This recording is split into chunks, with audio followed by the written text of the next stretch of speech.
Bueno, hola, ¿qué tal? Mi nombre es Janet Sendejas, yo soy psicóloga, soy bioticista y soy la fundadora de Salud Mental desde el embarazo junto con el doctor Fernando Valleza, quien muy amablemente el día de hoy pues nos va a regalar esta entrevista. Les platico un poquito de quién es el doctor Fernando Valleza. El doctor es un médico psiquiatra, él aparte tiene entrenamiento en intervención en crisis, es psicoterapeuta, también es el coordinador de nuestra clínica de psiquiatría y también de duelo y pérdida. Aparte, pues también tiene entrenamiento en duelo y pérdida, en especial en duelo perinatal, y pues el día de hoy nos va a hablar de lo que es el tema de los psicofármacos, salud mental y también lo que es la lactancia. Bienvenido, doctor.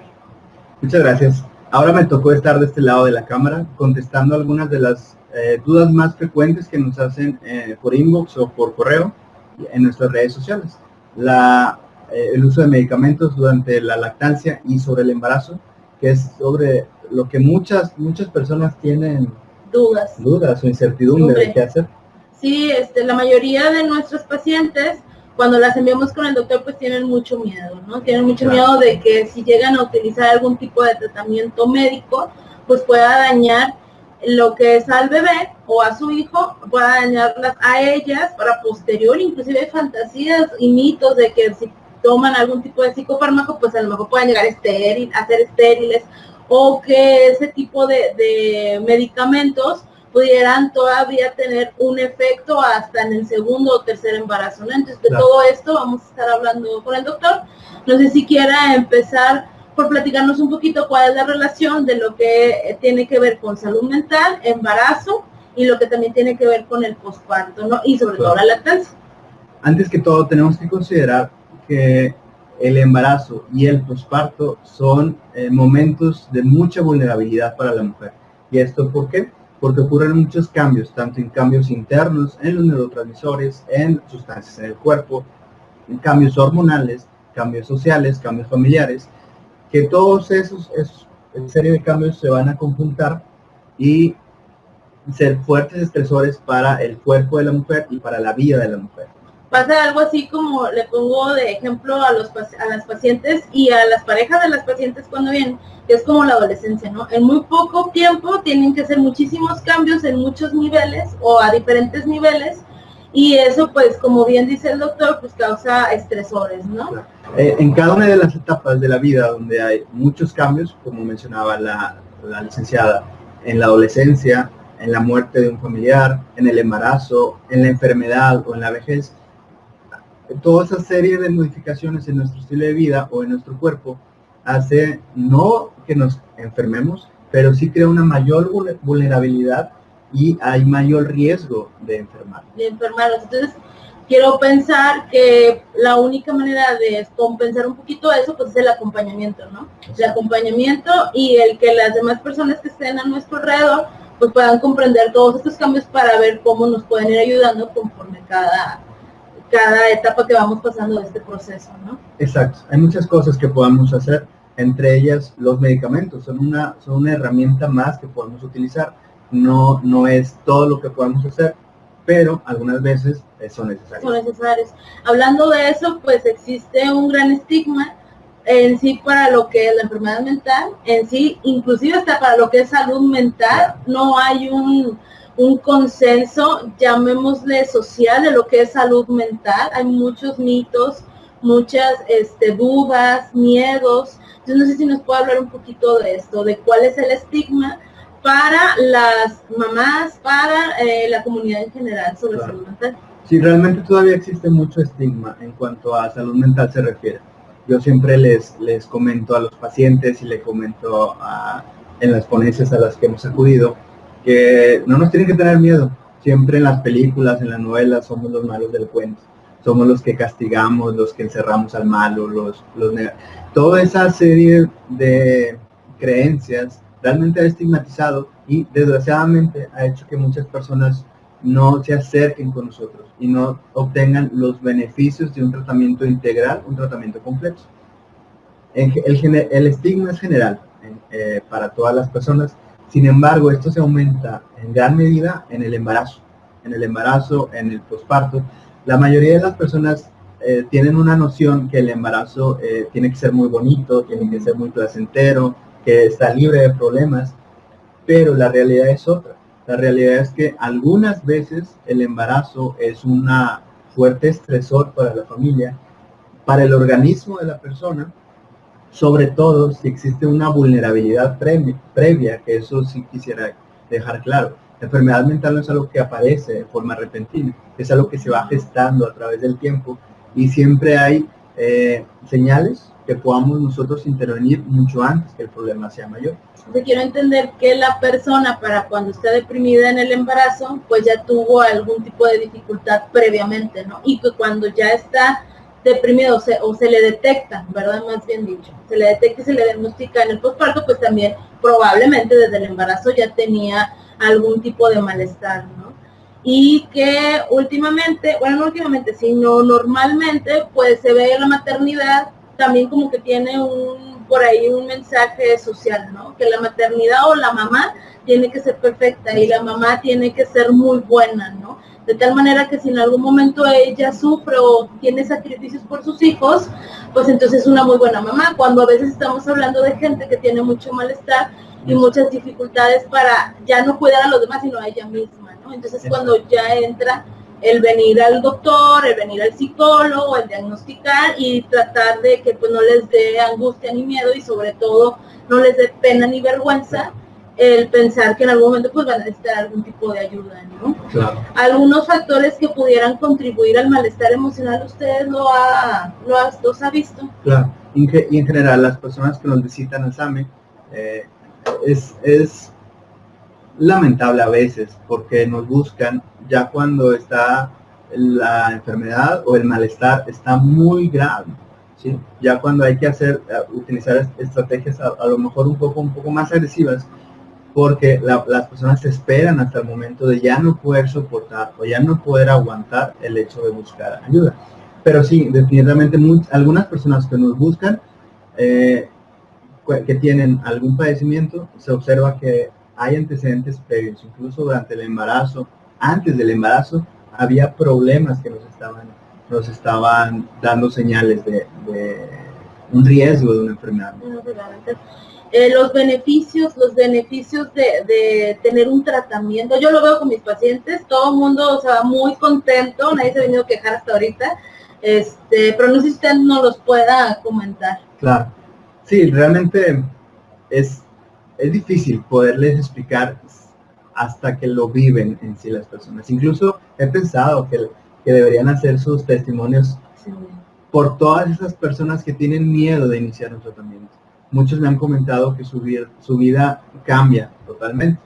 Para otros el beneficio no es tanto como para cambiar su vida, pero sí les ayuda en medida a sentirse un poco más tranquilas, un poco menos tristes, un poco menos ansiosas, que les permita resolver sus problemas y realizar acciones para mejorar cada día más. Sí, bueno, yo en lo personal lo veo con la relación que tienen con sus hijos. O sea, se vinculan de otra manera, los niños están más contentos con la mamá, disfrutan estar con la mamá le gusta estar con sus hijos, que eso es algo que en la cuestión depresiva, ansiosa, pues a veces se pierde, ¿no? De manera muy rápida, hablando de síntomas, porque hemos hablado mucho del malestar emocional, no sé si nos quiera compartir cuáles son como las señales de una depresión, por ejemplo, ¿no? Bueno, esto es importante. El tema de la depresión en el embarazo y en el posparto es realmente importante. Algunas cifras estiman que hasta el 20% de las mujeres van a padecer depresión posparto. Esto es una cifra muy alta, 1 de cada 5 mujeres. Esto sin contar el estrés posparto. Es algo que no se ha estudiado tanto, es algo que no se menciona tanto.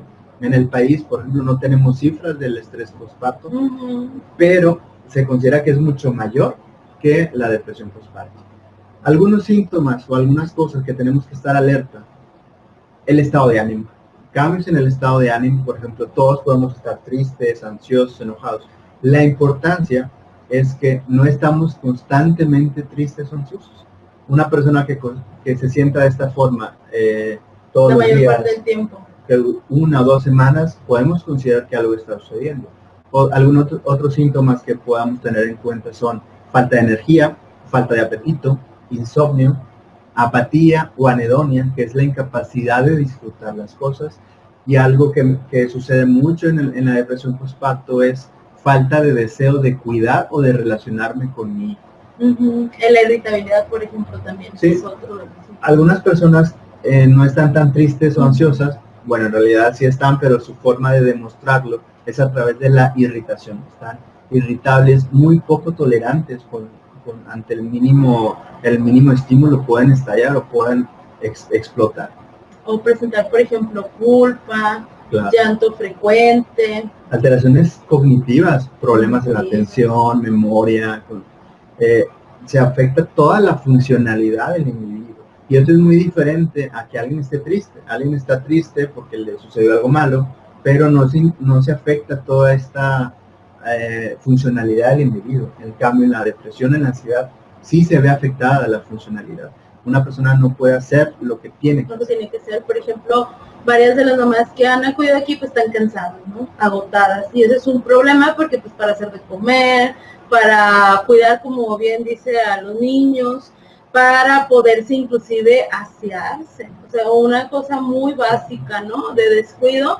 Pues obviamente si ellas no pueden, como les digo, ni con su propio cuerpo o con su propio cuidado, pues menos con el de un niño, ¿no? Y la mayoría de las recomendaciones, o la principal cuando vienen con esta situación, pues es que estén acompañadas, que no se queden solas, claro, ¿no? Sobre todo porque hay niveles, no todas las depresiones son iguales, no todo el estrés postparto es igual, hay niveles leve, moderado, severo, a veces nos toca trabajar con el más severo, pero muchas personas con síntomas leves ven afectada su calidad de vida y el cuidado hacia los demás. Incluso, algo que hablábamos con el doctor Enrique, es que muchas personas que están o ansiosas o tristes dejan de amamantar. Y hablando de esto, que el estar deprimido o ansioso no, bueno, en el caso de la mujer, pues no debería ser un impedimento, al contrario, es como un factor protector del estar amamantando, porque va estimulando, hasta donde yo tengo entendido, lo que lo explica mejor, va estimulando un área del cerebro que secreta lo que es la oxitocina, ¿no? Exacto. Que es la hormona que se conoce como la hormona del amor, ¿no? Y esta nos protege de alguna otra manera, que se esté estimulando. ¿Para qué? Para que a pesar de que nosotros estuviésemos depresivas, pues nosotros no perdamos ese vínculo con el bebé, ¿no? Exacto. Esto que menciona la sociedad es muy importante, porque el contacto físico con tu hijo, el acercar y favorecer la lactancia, hace una serie de mecanismos dentro del organismo de la mujer, primero, para que siga produciendo leche. Si no está ahí el bebé, succionando o ganchado, agarrado, no va a producir la leche. ¿Sí? La mujer, el bebé y la mamá tienen que estar en contacto estrecho, pero no es lo único que se modifica. Hay una serie de cascadas dentro del organismo de la mujer, como dice la licenciada, que protege la salud emocional de la mamá, del bebé, la salud física, por ejemplo, evita las enfermedades, por lo que no debería ser un impedimento, incluso debería favorecer que suceda eso. Claro, pero pues como están cansadas, agotadas, irritables, no tienen la paciencia como para darse a entender con ese bebé de cómo se puede amamantar, pues es fácil que también la interrumpan, ¿no? Claro. Para evitar todo esto, que le interrumpan, para evitar los beneficios que pudiese tener, así como bien comenta el doctor, para la mamá y para el bebé, pues a veces nosotros utilizamos, bueno, el doctor utiliza psicofármacos, ¿no? No sé si nos pueda platicar un poquito cuáles son seguros, cuáles no son seguros, porque esa es la primera pregunta que siempre me hacen las mamás, ¿no? Bueno, incluso dejamos esta pequeña parte hablando de los medicamentos, porque no es lo más importante. Lo más importante es el autocuidado y lo que la mujer realmente necesita. Si una persona necesita un tratamiento integral que incluya medicamentos, nada lo va a sustituir. ¿Sí? Una terapia ayuda, el cuidado de la familia ayuda mucho, pero si una persona requiere medicamentos, se tienen que usar medicamentos. ¿Sí? No son malos, la mayoría de los que utilizamos no son drogas, no son adictivos, muchos son de venta libre, incluso usted va a la farmacia sin receta y se lo dan, porque esto habla de la seguridad de los medicamentos. Obviamente no es indicado, ¿verdad? Claro. Pero donde uno automedica no. Sí, definitivamente ahorita vamos a hablar de eso, sí. Porque hay que consultar. Realmente no hay que quedarse con la duda. Muchas se quedan con la duda o buscan en internet, pero en internet van a encontrar miles de cosas. Hay que acudir con su profesional de confianza o con su médico de confianza. para que les diga realmente la realidad de los medicamentos. Hablando de la seguridad de los medicamentos, obviamente no todos se pueden utilizar. Hay algunos que se pueden utilizar que son totalmente seguros. Hay algunos que están limitados su uso, por ejemplo, algunos medicamentos más agresivos o para enfermedades, digamos, más complicadas, que tenemos que tener ciertas precauciones durante el embarazo y la lactancia. Claro, el ideal, un mundo ideal sería que nadie necesitara de este medicamento o de ningún otro, pero la realidad es otra. Muchas personas van a ocupar medicamentos y algunos van a ocupar psicofármacos. Les quería presentar en esta página pueden, no solamente psicofármacos, aquí están, en esta página están todos los medicamentos que se pueden utilizar, solamente hay que poner la sustancia activa y ahí les dice si es seguro, si no es seguro, si se puede utilizar, si no se puede utilizar. Es una guía general que pueden utilizar, pero la recomendación es que pregunten a su médico. Claro. ¿Con qué medicamentos ustedes como especialistas están o han estudiado que estén compatibles con lactancia? Bueno, en general, muchos de los que utilizamos, la gran mayoría de los medicamentos que utilizamos se pueden utilizar bajo ciertas excepciones. Por ejemplo, muchos antidepresivos, muchos ansiolíticos, algunos antipsicóticos se pueden utilizar bajo ciertas medidas, pero si se pueden utilizar, son totalmente seguros. Si van a la página y escriben algún medicamento, por ejemplo, sertralina, que es un medicamento, un antidepresivo muy común, van a encontrar que es compatible, que se puede utilizar durante la lactancia. Muy bien. ¿Cuáles no? Algunos no se pueden utilizar, por ejemplo, oncológicos, medicamentos muy graves, algunos radiactivos, ¿sí? Pero siempre la recomendación es que pregunten a su médico. Por ejemplo, ansiolíticos. Sí se pueden utilizar para la ansiedad, por ejemplo. Que son los que tienen un poquito más de estigma, que crean adicción. Exacto. Y etcétera. Hay niveles de seguridad, por ejemplo, los más recomendables son los de vida media corta, aquellos que no duran tanto tiempo en el cuerpo, que se desechan con facilidad.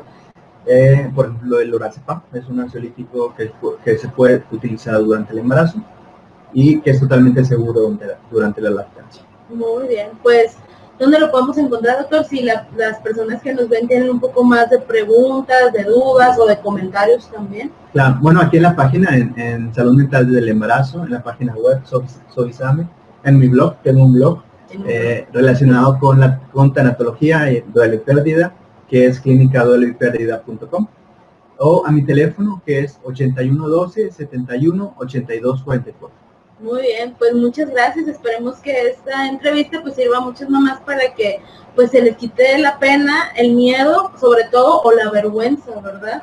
De pues sentirse bien, porque al final de cuentas, ya lo veremos después en otra entrevista que me van a hacer a mí ahora, sobre apego, lactancia y cómo se va construyendo el cerebro del bebé con las interacciones. Y algo que pues se ha revisado, pues es que si mamá no está bien, es difícil que se regule bebé, claro, ¿verdad?